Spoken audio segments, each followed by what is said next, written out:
I'm going to be focusing on a few topics pertaining to NCSoft, AION, and AI. Looks like they have made some usage of AI recently, over the past year or two. They've been developing it for a while, but looks like it's made its way into AION, and I want to kind of go through a few articles to analyze how they did it. Because I've been like looking into a lot of AI stuff, gaming related, because I'm kind of curious how AI is going to make its entrance like properly into MMORPGs, because there's a lot of use cases that could be really cool if they do it right, but we don't know until they actually do it. But I was just looking into how it's being adopted right now in the MMORPG space, and I found a video by Society of Gaming, and he went through these articles as well, probably like the other day. I'm like, these are exactly what I was looking for, so I'm gonna do the same. I got those articles here. I saw the titles and it's exactly what I was looking for. So let's just go into this. It's gonna be heavy in terms of like the AI stuff, what NCSoft is doing. So not any dooming or anything. We're just kind of like taking a look at how it's being pulled in. When it comes to these big corporations, the more layers of management there are, the more bureaucratic it gets, the less freedom a company has. They become a lot more of a machine, which isn't very efficient, and there's a lot of checks and balances in there. Oh, this person needs to approve, this department needs to run it by, and oh, they're gonna take 2 weeks here, these guys need a month to review this. There's a lot of shit that goes through in companies, right? The higher the hierarchy, the further a decision has to travel before it's made. It really hits the momentum, it makes it slower, and everyone wants to put their opinion in. It's not a very efficient way to run a development company, or a game development company for this matter, right? So what happened late last year was NCSoft split a few of its subdivisions into separate entities, separate companies under the NCSoft umbrella. And that's a really good thing, because they need to be able to do their own thing. They have their responsibility. They need to just run with their stuff. So it protects them and lets them be quicker and develop, better quality stuff. Because we've seen it many times. Companies just try to absorb this amazing startup, and then you stop hearing about it altogether, right? Oh, Oculus. Kidding. That's one I'm just really salty of, because like I had really high hopes for like VR for a long time, and then after Facebook picked it up, I feel like they kind of, stifled its potential. And then they were so focused on making the metaverse and being like the house there and making sure they're taking all their percentages from everybody, that it kind of like stifled the growth of it. Not too happy about how Oculus turned out. 8 years ago, I thought it was going to be huge by now, but maybe it's just an adoption thing. Maybe it was like, inconvenient for people to adopt it at this stage of its development. Maybe it has to go further, but who knows? For this sake, like, Let's just read this article. Pangyo, Korea, November 28, 2024. NCSoft today announced the approval of its restructuring plan to establish an independent studio system involving multiple specialized studios at an extraordinary general meeting of shareholders held today. The decision made by the board on October 21st confirms the establishment of 4 wholly owned private subsidiaries that will operate independently under NCSoft's corporate umbrella. The new structure includes 3 game development studios: First Spark Games, Big Fire Games, Ludius Games, and an AI-focused company, NCAI. We'll get into the AI portion next in one of the following articles for sure. So these new entities are set to launch on February 1st, 2025, which, now we're reading this a bit late, so definitely already out there. But here's what each of those individual entities do. Like, First Spark Games will manage the development of Throne and Liberty, TL, building on the success of TL's global launch on October 1st, First Spark Games will focus on expanding TL into a global IP by strengthening partnerships and maintaining independent operations for specialized development. Moon Young Choi, current head of TL Camp, will serve as CEO. So, Throne of Liberty, I was always worried about it, because like NC has like a lot of MMORPGs under its umbrella. Like, what's gonna happen to Throne? We're always used to like something like Blizzard, right? Like, they have one main MMORPG, they put everything into that, and then like, they tried, they thought about bringing in, like, making a new MMO at one point. Remember what Overwatch was supposed to be? I think Project Titan or something, whatever they were calling it. It was supposed to be another MMORPG, but they decided against it and instead made that into a complete different genre game, which was greatly successful. But important thing is they didn't cannibalize their audience. I always worry, like, for companies like them going through like new MMORPG, constantly cannibalizing it, and then like those previous MMORPGs aren't going to have the player base that it should, and it won't have the focus, the development, and the funding behind it, that they stop really trying to innovate and keep pushing that game forward. But keeping this as a separate entity under the umbrella, I think that's a really good thing for Throne. I love Throne. I had a lot of fun on it. might go into a Hyper Boost upcoming event and stuff and check out its new big patch and stuff. We'll see. I have other games planned up for the next few weeks. I played every NCSoft MMORPG since Lineage 1, and I can tell you that all MMORPGs from NCSoft, they throw them on the market and let them die. Even MMORPG has potential. I don't agree with that. The fact that they kept AION for all these years and kept developing, it's like over 15 years now, and they kept like pushing the next patch. They made a lot of mistakes with it. They didn't take good care of it, but they kept developing it. So it's not that they just like let it sit out and rot. That they kept moving the ball forward. You know, I don't know about Lineage and the Lineage games. I never played those, but these guys aren't like some other games. Some games, like, they just literally, you know, lay them out. Carbine Studios was under NCSoft's umbrella. That was WildStar. That had a whole different issue. Man, when it launched, if you guys remember, if you were there for WildStar's launch, it was atrocious. Okay, the main launch was when you bought the game, right? I think it was I don't remember if it was a sub-based. I think it was sub-based when you bought the game and stuff. So I didn't get to log in immediately. I bought the game and paid for it, but I needed a few days because I was on vacation. I was traveling, couldn't log in. But I got an email stating my account was banned. So looks like I used the same password in multiple gaming sites at the time. This was like years ago, right?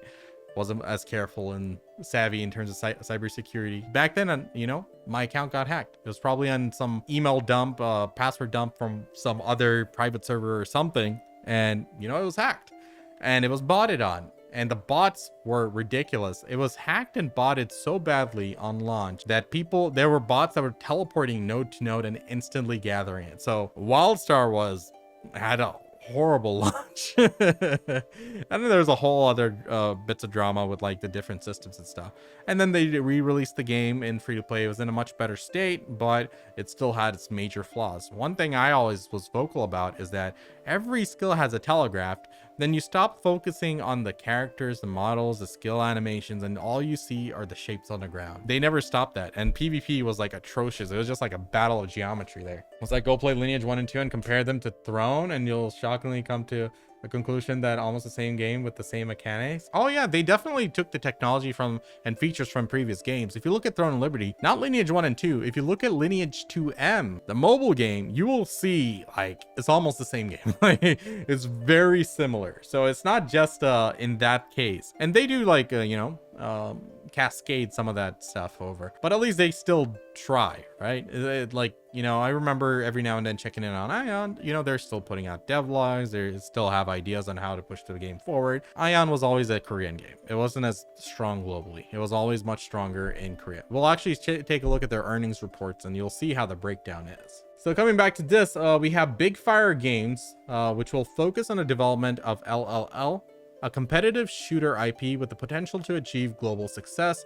Operating independently, Big Fire Games will work to enhance its expertise and development capabilities in the genre. Jaehyun Bae, head of LLL Seed, will take the role as CEO. Then you have Ludius Games, which will oversee the development of Tactan, a strategy genre project with significant potential for global success. The studio will foster a creative, fast-paced decision-making environment, enabling rapid development under an independent framework. Now that's like one of the big things. Like when you break up, you know, your company into like individual subsidiaries, this is what you're going for. I mean, like, that's like the main benefit. Fast-paced decision-making, you know, enabling rapid development, having their own framework. That is all key. That's a good thing. I mean, like, definitely a good thing to do, especially when you're a company of that size. Then lastly, we have NCAI, which will advance proprietary AI technologies such as Varco LLM. Varco is one that we're going to be looking into today. That one, I believe, was used for AION 2 in certain aspects. Integrating them into the game development while exploring new business opportunities. Yoon-Soo Lee, head of research at NCSoft's AI R&D division, will lead this entity as CEO. This transition to an independent studio structure will foster a development culture that prioritizes speed, flexibility, and innovation, while actively driving the creation of global IPs. Co-CEO and acting chairperson of the shareholder meeting, we're committed to empowering these new studios to develop their expertise and technologies, ensuring their competitiveness on the global stage. We'll focus on solidifying NCSoft's foundation for sustainable growth moving forward. All good stuff there. Let's talk about Varco LLM. So this is a large language model NCSoft unveiled recently, and it's been utilized a little bit in AION 2's development. So let's see. This is the article on NC's website. Their news from their R&D team. We are thrilled to introduce our first in-house developed large language model called Varco LLM. This innovative language model will be introduced in 3 different scales: small, medium, and large. The initial release will encompass models with parameter sizes of 1.3 billion to 6.4 billion and an astounding 13 billion. This article aims to delve into the distinctive features and overreaching vision of these models. We're optimistic that the myriad opportunities offered by these new language models will strike a chord with a diverse audience. Nice. Recently, the primary concern for global companies has been how to effectively leverage generative AI for profit generation. Yeah, no shit. NCSoft has consistently researched AI and NLP fields, so while we welcome this trend of AI, the direction of our concerns was different. So basically, big money is there. They had concerns in terms of how to utilize it best for them. They started developing Varco. NC sees artificial intelligence as a game changer in how humans and AI work together, especially in creative tasks. So that's a key thing. Like, we're all afraid of AI replacing our jobs. Biggest concern everyone has right now in terms of the space and the tech field, and we're seeing it a lot. Every year something new comes out. And now, like, you know, every few years, like whenever the economy started crashing, like maybe every decade or something, there's mass layoffs. Now there's fucking mass layoffs every year. So it's like, scary thing, and AI is at the center of this, like largely so. So, you know, working with AI is important. Like in my company, we have our own instance of ChatGPT, like many companies do. They're like, yeah, you can use it. Make sure you use it on this one. Don't use the official one, so data is not being fed into the main model and stuff. And it's like, okay, what can I use with it? Let's say, for example, minutes of a meeting. You know, I can pull out the transcript. You know, Teams already auto generates a transcript. Feed it to ChatGPT, and it can pull out the questions. It can pull out just minutes of the notes and stuff. And like one of our clients has this associate PM who just sent out notes like and meeting minutes, and it's like on the first line it says this is AI generated. Just verify for accuracy. Like, that saved, you know, that saves all the headache over there, because AI still isn't perfect. It still hallucinates a bit, still makes mistakes, especially transcript functionality in Teams. So, you know, it's already making its way. You know, people are using it. People are, you know, able to streamline it. I personally, like, if I need to send out a email and I need it to sound more executive, I type it out, send it to ChatGPT, tell it to make it look more formal, and then I'll retype it in my own words kind of and follow like somewhat of the template. I never copy and paste things out of chat. You know, there are invisible characters there. They can see that you copy and pasted it. So gotta be careful, but it's already here. It's already being integrated into work. It's already replacing jobs. It's a hectic time, and yeah, we need to figure out how to be more collaborative in terms of how we utilize these new tools rather than use it to replace people straight up. So let's see, this is a old timeline. Looks like Varco roadmap. When was this article? I thought it was more recent. Oh no, it's very old. Never mind. This was a few years ago. This was used for AION too. That's kind of why I'm like trying to get the backstory here. So they already did all this, so let's just skip that. Varco possesses the capacity not only to engage in collaborative creation, but also to introduce novel gaming experiences. Through its integration with digital human creation technology, it holds the potential to impart a heightened sense of immersion, bringing interactions to a new level. In accordance with its objectives and strategic vision, NC is poised to fashion tailor-made models aligning foundational technologies to introduce various services. The first Varco LLM and a language model tailored to both cost effectiveness and practicality. Okay, anyway, let's recap. So they made this LLM called Varco, and it's called Via AI. What does it stand for? Realize your creativity and originality. Okay, good to know. So basically they want to use it in a healthy way, I'd say. Like, that's their goal here, so that we have more time to be doing our creative side of things, while this takes care of the more repetitive and mundane tasks, and also aid you in the creativity side. You know, I think that's a good approach. That's, you know, that's a healthy way to think about it. Looking back in terms of what they did in the recent years, they're making some wise decisions. Seeing how, you know, Throne Liberty released in Korea versus what we received on global. I don't know if that was Amazon's influence there convincing them, but the fact that they did make it less pay to win and more palatable for a global audience there was like a good thing. I mean, like, it's very rare you see a Korean company do that. Even NC, whenever, like, when they release like AION Classic. It was huge. It was a huge hit in Korea.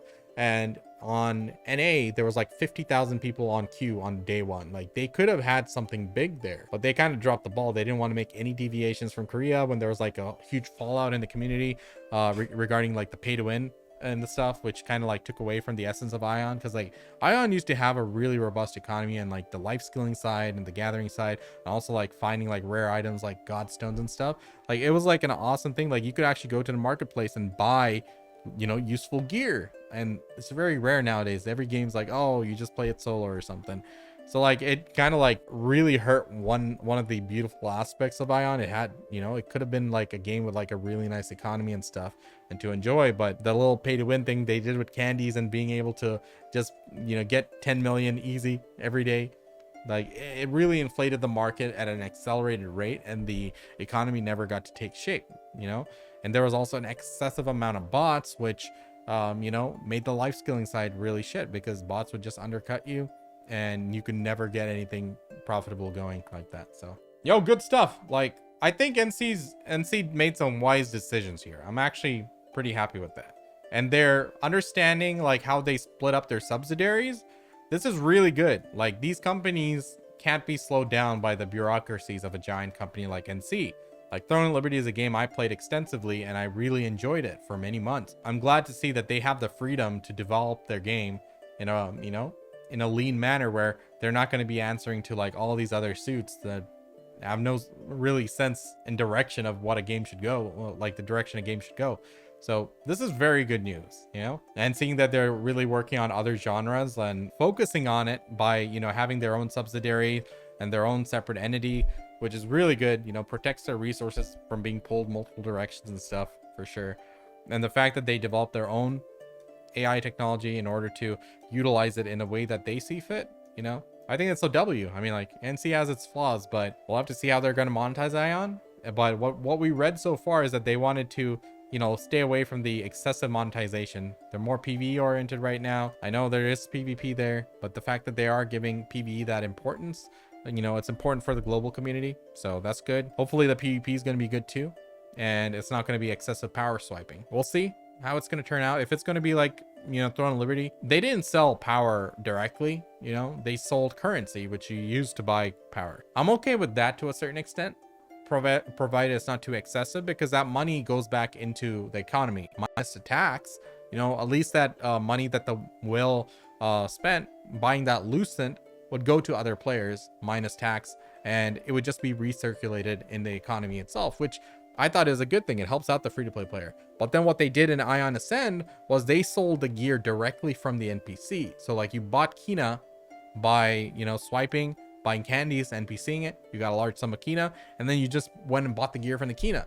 So from the NPC with Kina. So that's just deleted. That currency is just deleted. It doesn't go to any other players. So, you know, everyone's kind of like screwed there. Like, to sell an item is so difficult because it takes such a massive amount of Kina to even post it, and then you're selling it and earning pay to win currency. And what that does is there's a limit to how much you can put a price on an item, because you convert the pay to win currency for a set amount of in-game currency, and it's also costing in-game currency in order to post it. So it's really bad, because then it's like makes a lot of things not worth selling. So, you know, NCSoft did really good things with the global release of Throne Liberty in terms of toning down the pay to win that they had in Korea, but at the same time, looking at AION Ascend, not very good. So I'm on the fence, man. Like, I don't know what to think in terms of AION 2. We're gonna have to see. We're gonna have to just see how they deliver. I'm hoping they do a good job. I really like AION as a franchise. Like, AION is just a beautiful game. I played the retail, I played back in vanilla, I played AION Classic, I played AION Ascend. Really hoping it turns out well. And the fact that I can play it on my phone, I love cross-platform games, provided they're not monetized in a mobile games fashion. So looking at what we know so far, is I'm a bit hopeful, and reading the articles that they've released regarding and their statements about AION 2, it seems that they've taken learnings from other games that they've ran over the years. But, you know, looking at history versus what we can hope for, you gotta stay a bit grounded. You can't be overly hyped for this and then be disappointed, because then that just breaks our heart, doesn't it? So